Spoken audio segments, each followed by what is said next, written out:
게릴라들이 여전히 판을 치고 이제 뭐 서울대를 비롯한 대학생들이 격렬하게 시위를 하고 어떤 이런 그 분위기 가운데에 어떤 내정도 올바르게 못한다, 안보도 제대로 못한다, 그리고 경제적인 정책이 도대체 이승만 정권과 달라진 게 뭐냐, 어떤 이런 식으로 비판을 많이 받고 있었습니다.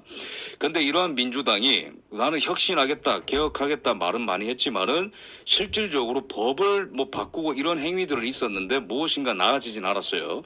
근데 이 박정희 대통령의 5.16 혁명이 왜 중요하고 왜 저는 5.16 혁명을 열렬히 지지하는가에 대한 첫 번째 이유는 바로 이 대한민국이 안 그래도 망해가고 있었는데 의원 내각제라는 것을 개헌을 통해서 헌법을 고치면서 더 망조가 들기 시작했다는 거예요. 이 의원 내각제와 대통령 중심제의 싸움은 대한민국 건국 시점부터 있었습니다. 그죠? 이승만 대통령과 나머지 사람들이 투쟁했었던 이유도 이승만 대통령은 지금 나라가 이제 시작했는데 무슨 의원 내각제냐. 의원 내각제를 하면 뭐 당끼리 서로 싸우고 어떤 당에서 총리를 낼 건지 이걸로 끊임없이 투쟁을 하게 되기 때문에 일단 내 밑으로 전부 다 집합을 하고 정렬해라. 이 이승만 대통령이 주장했어요. 하지만은 의원 내각제를 원하는 사람들이 왜 이렇게 많았냐면은 한국 사회라는 것이 이 조선이라는 것이 구한말이라는 이제 그 대한제국이라는 것이 붕괴를 하긴 했지만은 그래도 문화적 차원에서는 여전히 지주들, 그러니까 유교 사회에서 조선 사회에서 지주였던 사람들이 많았고 그 사람들이 그 일제 지배를 받을 때도 다 부자들이었고. 그 다음에 일제가 붕괴되고 그 다음에 대한민국이 건국됐는데도 그 옛날의 선비 또는 그 지주 세력이 여전히 정치인들이 된 어떤 이런 상황이었습니다. 그러다 보니까 이 사람들은 이승만이라는 사람이 이승만이라는 대통령이 국민들과 한편이 되어가지고 자신들을 개혁하려는 이런 움직임을 굉장히 싫어했기 때문에 의원 내각제를 처음부터 좋아했어요. 근데 그리고 이게 우리 현대 대한민국에 주는 시사점이 뭐냐면은 이 박근혜 대통령 탄핵될 당시에도 의원 내각제를 추진했었던 세력이 바로 당시 그 새누리당의 김무성과 그 패거리들입니다. 유승민 이런 사람들.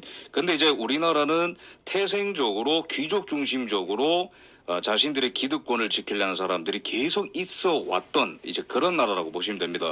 근데 이 의원 내각제가 4.19라는 것이 왜 일어났는가, 3.15 부정선거가 왜 일어났는가, 그건 바로 대통령의 제왕적 권력 때문에 일어난 거다라는 그 분석을 하고, 그러니까 처방이 이렇게 이상하게 나온 것이죠. 그러면은 제왕적인 대통령을 하지 않는 우리는 굉장히 민주적인 민주당의 시초라 보시면 돼요. 우리는 굉장히 민주적인 그런 어떤 그 통치 권력을 행사하겠다라는 목적으로 의원 내각제를 실천을 하게 됩니다. 헌법을 바꿔버린 거예요. 근데 이 의원 내각제라는 것이 원론적으로도 수많은 단점을 갖고 있지만은 아무 인프라가 없고 여전히 북한과 대치 중인 아주 안보적으로도 위험했던 당시의 상황을 미루어 봤을 때 의원 내각제는 더욱더 현실성이 없고 이대로 갔으면 대한민국은 망할 것이 이제 뻔했다. 저는 이렇게 생각을 합니다. 왜냐하면 의원 내각제라는 것은 간단하게 얘기하면은 직선제를 통해서 대통령을 뽑는 어떤 선거 과정이라는 것은 여러분들과 제가 투표를 직접 해서 어떤 대통령의 이념과 그 대통령이 속한 어떤 정당의 이념과 이런 것들을 보고 한 대통령을 직접 뽑습니다. 그러면 그 대통령은 그 보장된 임기 내에서 최선을 다해서 행정 업무를 보게 돼 있죠. 그죠? 행정권을 이제 행사하게 돼 있습니다. 그런데 이 대통령 중심제의 장점은 1인이 제일 큰 책임을 진다라는 측면에서 보다 효과적으로 효율적으로 아주 일관된 정책을 수행한다라는 장점이 있는데 의원 내각제라는 것은 약간 다릅니다.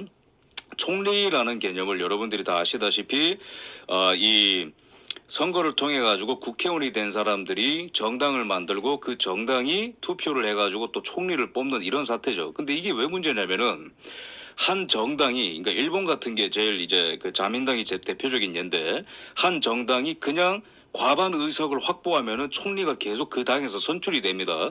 이런 경우에는 물론 이것도 이제 독재로 흐를 가능성이 크지만은 그래도 장점이 일관된 정책을 할 수 있다라는 거예요. 일관된 정책. 근데 현실적으로는 한 정당이 과반 의석을 확보하는 것은 굉장히 힘듭니다. 뭐 독일이라든지 벨기에라든지 뭐 이런 나라들은 과반 의석이 확보가 안 될 때는 뭐 무정부적인 상태가 될 때도 있고 막 그런 엄청난 일들이 있었고 나치 같은 경우에도 이런 그 상황 가운데서도 이런 상황 상황 가운데서 탄생했던 것입니다. 막 과반 의석 이상을 확보하게 되니까 지 마음대로 다 모든 걸 할 수 있게 되고 이제 그런 내부적인 정당적인 투쟁이 굉장히 격렬해지는 것이 의원 내각제의 한 특징이에요. 그러다 보니까 서로 연합 정부를 구성하려고 많이 노력합니다. 예를 들어서 어떤 보수당과 뭐 진보당, 좌파당과 우파당이 있다 보면은 서로 자기 안에서 한 총리가 나타나면은 그냥 안정적으로 입법부와 행정부가 서로 통일이 되면서 나라를 효과적으로 운행해 나갈 수 있는데, 근데 그게 연정 구성이 된다라는 것은 보수당과 진보파가 끊임없이 누가 더 과반석을 많이 확보하려고 싸우는 그거에 몰두한다라는 거예요. 나라를 운영하는 것보다 우리 당에서 총리가 나와야 된다라는 싸움으로 변질이 된다라는 거예요. 그러면 그 다음에 나타나는 프로세스가 뭐죠? 한 표라도 더 의석을 갖기 위해서, 왜냐하면 의석 표가 많아야 자기 당에서 총리가 나오니까, 그런 무소속 정당이라든가 이런 당의 표를 구하기 위해서 엄청나게 비리와 부패가 막 성행하게 됩니다. 예를 들어서 의석이 100개 있다 칩시다. 예를 들어서. 근데 우리 보수당이 30개밖에 못 먹어요. 근데 나머지 50개, 나머지 21개를 먹어야 총리가 나오는데, 그 21개를 먹기 위해서 끊임없이 로비를 하고 부정부패를 하고 뒷돈을 주고 이런 행위가 발생하고, 근데 과반 의석을 확보하면 다행인데 과반 의석이 확보 안 되고 계속 지리멸렬하게 5대5적인 상황이 일어난다. 그러면은 거의 무정부적인 상태가 되는 겁니다. 그죠? 그러면 이제 이러한 사태가 발생하게 되고 내가 뭔가 마음에 안 드는 총리가 이제 탄생하게 된다. 우리 정당에서 총리가 안 나타나다 보면은 계속해서 총리를 교체하자고, 영국처럼. 그죠? 영국 같은 경우에는 그 2차 대전을 승리로 이끌었었던 처칠조차도 2차 대전을 승리로 이끌었는데 그 다음에 바로 노동당 총리로 교체가 바로 됐습니다. 그 정도로 의원 내각제는 총리의 교체가 굉장히 빈번해요. 그러다 보면 이 안 그래도 일관된 정책이 필요한데, 경제 정책을 하려면은 어떤 산업에 투자를 할 거고, 안보 정책을 할 거면은 국방비를 어느 정도로 쓸 거고, 어디에 군사 배치를 할 거고, 이 모든 게 일관되어야 되는데 이 공간은 50년대입니다. 50년대. 지금같이 안정화된 상태가 아닙니다. 굉장히 혼란스러운 공간일수록 일관된 정책이 있어야 국민의 정서가 통합이 되고 네이션 스테이트, 국민 국가가 수립이 되는 것입니다. 근데 총리가 계속 그 교체가 빈번하게 되다 보면은 어떨 때는 뭐 김대중식의 정책, 어떨 때는 뭐 박정희식의 정책 이러면서 야, 나 저 총리 마음에 안 든다 바꾸자 이러면서 개판 5분 전이 되는 겁니다. 의원 내각제라는 게. 그러면서 실질적으로 국가 권력을 가져가는 세력은 국민들이 아니라 귀족에 해당하는 국회의원들이 되는 거예요. 자기들이 총리 뽑을 권한 있고 자기들이 행정부와 입법부 다 석권할 수 있으니까, 정책을 마음대로 할 수 있으니까 기업인들한테 돈을 받고, 대한민국이 만약에 박정희 대통령의 5.16 혁명이 없었고 의원 내각제로 그대로 지리멸렬하게 진행이 됐으면은 이 나라는 우르르 폭삭 멸망했을 것입니다. 60년대에. 제가 보는 소견은 그래요. 60년대에. 네 번째, 그 끊임없는 정치적인 내전 상태가 야기가 되는 거예요. 그러니까 국회의원들이 통합이 안 되니까 당연히 그 당을 지지하는 국민들도 끊임없이 싸울 수밖에 없는 거예요. 이런 이제 단점들이 있습니다. 그래서 박정희 대통령의 5.16 혁명의 의의는 첫 번째로 이 의원 내각제를 박살내고 대통령 중심제로 다시 이 나라를 돌려놨다라는 거예요. 대단히 중요한 일이죠. 그죠? 여러분들이 이 현대사에서 놓치면 안 되는 한순간을 이렇게 보고 계십니다. 그리고 다섯 번째, 입법부가 행정부를 견제하기 힘들다 이렇게 돼 있는데, 입법부가 예를 들어서 총리를 이렇게 뽑아놨는데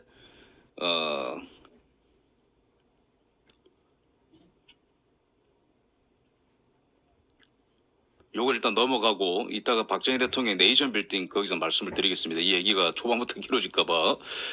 그래서 이거를 의원 내각제가 갖고 있는 태생적인 한계를 제가 원론적으로 말씀드렸고, 그러면 실질적으로 민주당 안에서 어떤 개판 오분적인 싸움이 있었는가를 제가 말씀을 드려야 제 이론적 설명에 사례가 추가되면서 제 설명이 그 논리적인 그 완결성을 갖겠죠. 이 민주당이라는 게 참 자유당을 몰아내니까 자기들이 새로운 정치를 한다고 많이 내걸었어요. 이승만 대통령 욕을 그렇게 하더니 자기들도 별반 다른 게 없는 거예요. 왜? 민주당이 입법부를 완전히 장악을 했어요. 지금처럼. 근데 자기들이 정권을 잡으면 자기들 안에서 통합이 될 거 안 돼요. 또 신파와 구파가 또 나뉩니다. 마치 김영삼, 김대중 뭐 이제 그런 정당 그런 사람들이 민주당을 이끌 때도 이런 싸움들이 있었죠. 이때도 그런 게 있었습니다. 근데 실질적으로 이때 또 어떤 그 권한을 갖고 많이 대립을 했냐면은 군 통수권과 공무원의 인사권을 누가 갖느냐로 또 싸우는 거예요. 이게 장난 아닙니까 지금? 한국 전쟁 끝난 지 7년밖에 안 지났어요. 근데 군 통수권을 대통령에게 있느냐, 총리한테 있느냐, 이게 분간이 안 가는 거예요. 그럼 여기 보시면 여러분들 뭐 내각 그 장면 정부니 뭐 윤보선 대통령 이거 항상 헷갈렸죠, 그죠? 제가 단순하게 설명드립니다. 의원 내각제는 총리가 짱이에요. 이거 외우세요. 의원 내각제는 총리가 최고다. 그래서 국회의원들이 그 표를 줍니다. 과반수를 확보한 사람 그 쪽에서 총리를 선출하게 돼 있어요. 근데 그 사람이 장면이라는 사람이에요. 그럼 이 사람이 실질적으로 나라를 통치하는 지금의 대통령적인 권한을 갖는다 보면 돼요. 그럼 대통령은 뭐냐? 그냥 껍데기라 보시면 됩니다. 형식상으로 존재하는 거예요. 이게 바로 독일 나치가 독일의 모든 부분을 석권할 수 있었던 그 과정과 똑같습니다. 힌덴부르크 대통령이 제일 위에 있었죠. 근데 실질적으로 통치는 히틀러가 있습니다. 그죠? 총리, 당시 총리였죠. 근데 이제 총리의 권한이 커지다 보니까 대통령의 권한은 거의 껍데기만 남게 되는 그런 상황인 거예요. 그러면 총리는 어떤 군에 대한 어떤 권한을 갖게 돼 있는가? 선전, 군의 선전, 그다음에 군의 강화, 계엄안, 계엄 해제, 각군 참모총장 임명권 이런 거를 갖는다. 근데 또 웃긴 거는 혼선이 빚어지는 거예요. 왜? 헌법 61조 1항에 보면은 대통령은 국군을 통수한다. 이거 도대체 누가 군 통수권자냐? 전쟁이 났을 때 그 군은 누구 말을 들어야 되느냐? 그 계엄령은 예를 들어서 전쟁이라는 게 꼭 외부 세력만 하는 게 아니라 내부에도 해당이 되는 거잖아요. 그 내부 게릴라들이 설칠 때 계엄령은 누가 내리느냐? 이게 구분이 안 되는 거예요. 바로 이 사태 때문에 군부가 어떤 대통령과 총리에도 충성을 맹세하지 않고 분열이 되고 내부적으로 가장 실력자인 박정희 당시의 소장한테 기대게 됐던 겁니다. 이게 백그라운드예요. 도대체 우리의 군 통수권자는 누구냐? 이게 이제 군 안에서도 혼란이 일어난다라는 거죠. 얼마나 위험한지 아시겠죠? 의원 내각제라는 게 군이 통일되고 군이 단 한 사람에게 복종해야 전쟁 수행도 효율적으로 하는 거고 계엄령을 내렸을 때 누구를 때려 팰지 조질지도 타겟이 명확한 거예요. 근데 이거는 이제 너무나 이제 혼란스럽다. 물론 군부 안에도 여러 파벌들이 있었습니다. 뭐 만주에서 군생활한 만주파냐 아니면 이제 그 일제에서 뭐 배웠었던 그런 파냐 아니면 미국에서 유학한 사람이냐 뭐 이런 이제 뭐 아니면 중국에서 옛날에 독립군으로 활동했던 사람이냐 뭐 이런 식으로 여러 가지 계파가 있었습니다. 하지만 박정희 대통령은 장점이 여러 경험들을 다 했다라는 거죠. 6.25 전쟁 때도 참전을 하셨기 때문에 국군 안에서도 이 세력이 있었고 그다음에 만주에서도 활동을 하셨기 때문에 이 만주군 파벌에서도 다 인맥이 있었습니다. 광범위하게 위로 아래로 좌우로 굉장히 박정희 대통령의 인맥은 넓었고 군 안에서도 그리고 박정희 대통령의 리더십은 굉장히 뭐 20대 때부터 이제 많은 사람들에게 입증이 된 것이기 때문에 많은 사람들이 좀 따른 그런 이제 장점이 있었죠. 그러니까 막상 5.16이 일어났을 때 총리라고 하는 대통령이 나온 사람들이 서로 아무도 책임을 안 지는 거예요. 나 때문에 이렇게 됐다. 막 그런 말 한 사람 없었습니다. 그러니까 여러분들이 조별과제 해보면은 조별과제의 결과가 망하잖아요. 근데 아무도 책임을 안 져요. 왜? 우리 다 같이 한 건데. 근데 한 사람이 리더면 어쨌든 그 사람이 책임을 져야 되는 거잖아요. 조직이라는 것은 한 사람이 책임질 때 망할 수도 있지만은 잘 되더라도 그 잘 되는 원리가 그 어떤 그 단합성 거기서 나오는 거죠. 그래서 5.16이 일어났을 때 그 장면 총리는 야 무섭다 이러면서 수녀원으로 도피를 해버렸어요. 아니 계엄령 해제 권한이 있다면서 어디 간 거야? 그러면 윤보선 대통령 당시에 이제 그 유엔군 사령관 메그루더라는 장군이 있었는데 이 사람이 5.16 때 그 박정희 소장이 실질적으로 주도했죠. 제일 앞에는 장도영 그 육군 참모총장을 내세웠지만 유엔군 사령관 그 메그루더가 박정희 소장이 지도하는 이 혁명군을 막아라. 너 대통령 아니냐 뭐하냐 지금 얘기했는데 윤보선은 올게 왔다 이러면서 군 통수권 나한테 없다 이러면서 또 내빼버려요. 그래서 5.16에 대한 진실을 제가 첫 번째 좀 퍼즐을 맞춰드리기를 원하는데 지도자들의 무능과 당시 어떤 헌법의 모호성 때문에 이미 군안에서는 분열이 초래가 됐었고, 그리고 이 지도자들은 뭔가 신념을 갖고 있었던 사람들이 아니에요. 왜냐하면 신념이 정말 있었다면 내가 대한민국이라는 나라를 어떠한 세력이 혁명을 하더라도 지켜내고자 하는 어떤 신념과 국가 통치 철학과 국민들에 대한 사랑이 있었다면 어찌됐든 막았어야 되잖아요. 왜냐하면 자기들이 다 이런 고난들이 있는데. 근데 그러지 않았다는 것은 이 사람들은 헛개비에 불과했던 거예요. 그냥 또 하나의 이 대한민국에 청산되어야 할 어떤 그 구세력에 불과한 거죠. 아무런 실질적인 능력이 없으면서 민주주의 어떤 이런 말만 되풀이했었던 것이 바로 당시 민주당과 장면 내각의 어떤 특징입니다. 네, 자유의 날개님 맞습니다. 당시에 정말 의원 내각제 했으면 그대로 그냥 꼬꾸라졌습니다. 총리 선출직을 중심으로 하고 네 당이니 내 당이니 서로 로비하고, 기업인들은 당시 기업은 없었지만은 그나마 관직에 진출하고 싶은 사람들은 뭐 그 국회의원이 된 사람들한테 로비하고, 뭐 부정부패가 만연하고, 그죠? 그다음에 총리는 선출됐다가 잘리고 일관된 정책 없고 막 개판 5분 전 이러면서 그다음에 바로 적화 통일됐을 것입니다. 저는 그렇게 봅니다. 그다음에 또 봅시다. 4.19의 정신과 5.16은 다르다 이런 얘기 많이 하죠. 근데 물론 저는 4.19 그 자체를 뭐 전체적으로는 뭐 일어날 수밖에 없었던 일이다 그냥 이렇게 평가를 하는데, 그 자체를 뭐 대한민국의 민주주의를 기초로 놓았다 뭐 이런 좌파식 해석은 말도 안 된다고 봅니다. 어쨌든 제 입장은 그래요. 근데 어쨌든 좌파들은 4.19로 민주주의의 기초를 세웠는데 5.16 때문에 망했다 막 이런 말 하잖아요. 그 다 헛소리인 게, 4.19 때 뛰쳐나왔던 이 서울대학교 학생들과 전국의 학생들은 어떤 기조였냐면은 5.16을 찬성했어요. 여러분들 이런 얘기 들어봤나요?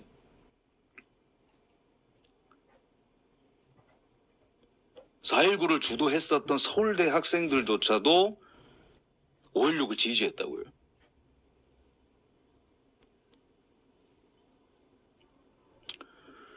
그 이유는 이따가 제가 구체적으로 설명드리겠습니다. 근데 제가 이 민주당이라고 하는 당이 당시에 주제도 모르고 민주주의를 했어요. 부정선거를 하는 자유당과는 다르다. 우리는 민주적으로 대한민국을 세워나가겠다라는 말을 했어요. 그래서 모든 자유를 허락해 줍니다. 언론의 자유, 결사의 자유, 뭐 출판의 자유, 모든 자유 다 해라. 그냥 말해라. 다만 김일성을 찬양한다라든지 이런 거는 잠시 막았다가 또 비판받으니까 또 그것도 풀어줘요. 왜냐면 난 민주주의를 신봉하니까. 근데 박정희 대통령은 그걸 왜 굉장히 싫어하냐면, 박정희 대통령은 민주주의를 싫어하는 게 아니라 교조주의적으로 민주주의를 종교식으로 숭배하고 그거를 대한민국의 현실을 고려하지 않은 상태에서 막 하는 걸 싫어하는 거예요. 여러분들 서양이라는 게 그냥 하루아침에 세워진 게 아니지 않습니까? 개인의 인권과 인간을 바라보는 인간론의 변화와 그다음에 기술의 발전과 토지의 점진적인 분배와 왕권의 약화와 의회 중심적인 통치기구의 등장과 언론의 자유와 그다음에 뭐 여러 가지 지식과 구텐베르크의 인쇄술과 사람들이 지식에 눈을 뜨게 되고 이런 자의 개인적 자산이 늘어나게 되고 점진적으로 왕권이 약화되는 그 길을 2000년간 갈고 닦은 거잖아요. 로마 때부터. 근데 이 박정희 대통령 봤을 때 불만이 뭐냐면은, 아니 지금 무슨 뭐 이 나라에 먹고 살 수 있는 권리도 충족이 안 돼 있고 여전히 북한과 대치 중이고 언제 쳐들어올지 모르고 국방력은 밀리고 미국의 투자는 빠져나가고, 근데 뭔 놈의 민주주의적인 방식으로 민주주의를 이룬다고 하는 거냐. 박정희 대통령의 문제의식은 바로 여기 있는 거예요. 민주주의로 도달하지 말자는 게 아니라 민주주의로 도달하는 데 있어서 우리가 아주 현실적인 방법을 고안해내고 무엇이 지금은 허락이 되고 무엇이 허락이 안 되는지에 대해서 뭔가 우리가 조금 더 제대로 현실적인 정치를 해야 될 거 아니냐라는 요구가 박정희 대통령을 하고 싶은 거예요. 그 정신이 바로 우리 민족의 나갈 길이라고 하는 책에 담겨 있는 것입니다. 그럼 당시에 박정희는 왜 도대체 5.16을 왜 했냐, 잘 하고 있는데, 이런 주장이잖아요. 교과서 보면 여러분들 이제 허파가 뒤집어집니다. 요새 애들 그 배우는 교과서를 보면은 당시가 얼마나 정서적으로 이념적으로 위험한 시대였는지를 모르고 있어요. 당시에 4.19를 했었던 서울대 총학생회에서 어떤 말을 했는지 제가 말씀을 좀 드리겠습니다. 여기 왼쪽에 있는 학생들이 뛰어나오고 난리가 났어요 지금. 그러니까 부정선거에 대해서 항거를 하는 거 그 자체는 괜찮아요. 이승만 대통령도 그거를 칭찬했습니다. 불의에 항거하는 거 보니까 이제는 제대로 내가 정말로 이 민족이 노예의 길에서 벗어난 것 같다. 잘했다. 장하다. 이러면서 이승만 대통령이 직접 본인의 의사로 하야를 하시고 자동차로 태워준다고 하는 것도 거부하고 걸어서 나오신 거잖아요. 근데 어쨌든 학생들이 너무 멀리 갔어요. 첫 번째, 역사를 변혁시키기 위해서 반봉건, 반외압 세력, 반매판 자본 위에 세워지는 민족혁명을 이룩하는 길밖에 없다. 여러분들이 이게 민주주의로 가는 길 같이 보이나요? 반봉건, 반외압 세력, 반매판 자본 이게 뭡니까? 반미하자는 거잖아요. 반자본주의 하자는 거잖아요. 그러면 4.19가 5.16 혁명에 동참한 건 맞지만 박정희 대통령이 진짜 대단한 게 뭐냐면은 오구 너네 우리 5.16 혁명을 지지했었던 학생들이구나 다 해줄게. 그럼 내가 통치를 하게 되면 나도 반봉건 반외압 세력 반매판 자본적으로 정치를 할게 라고 했을 거예요. 전혀 그렇지 않았어요. 학생들을 오히려 꾸짖었습니다. 자유라는 이름으로 아무 말이나 짓거린다 해서 그게 자유가 아니라 했어요. 철없다고 꾸짖었습니다. 두 번째, 외국인에 의하여 한국 대학의 참다운 민족 교육이 성취될 수 없다. 당시에 그 우리나라 미국 선교사들이 많은 학교를 만들었잖아요, 그죠? 근데 그 뒤로 그분의 자손들이 한국의 대학교의 총장이나 이런 직으로 많이 왔습니다.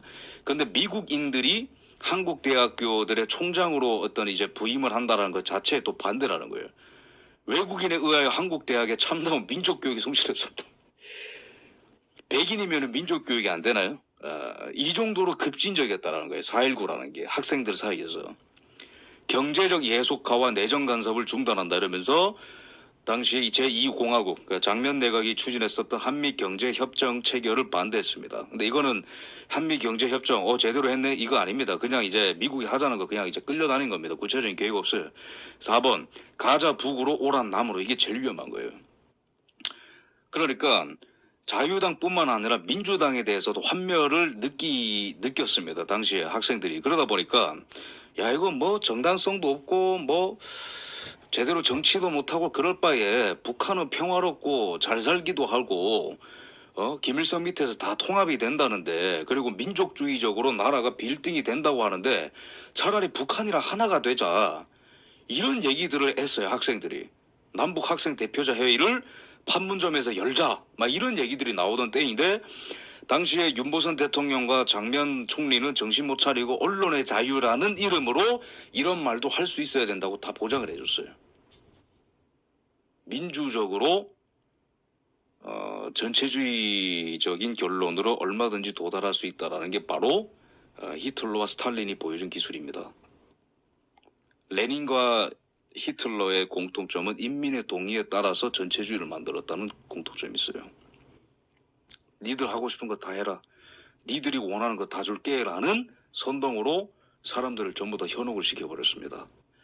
이러한 상황 가운데에 정말 정신이 똑바로 박힌 사람이라면 6.25 전쟁을 치른 지 얼마 안 된 상황이잖아요. 이때가. 지금 2021년에는 이런 말 하더라도 문제가 되지만은 1950년대의 말에 60년대 초반에 이런 말 한다는 건 상당히 문제가 있는 것입니다.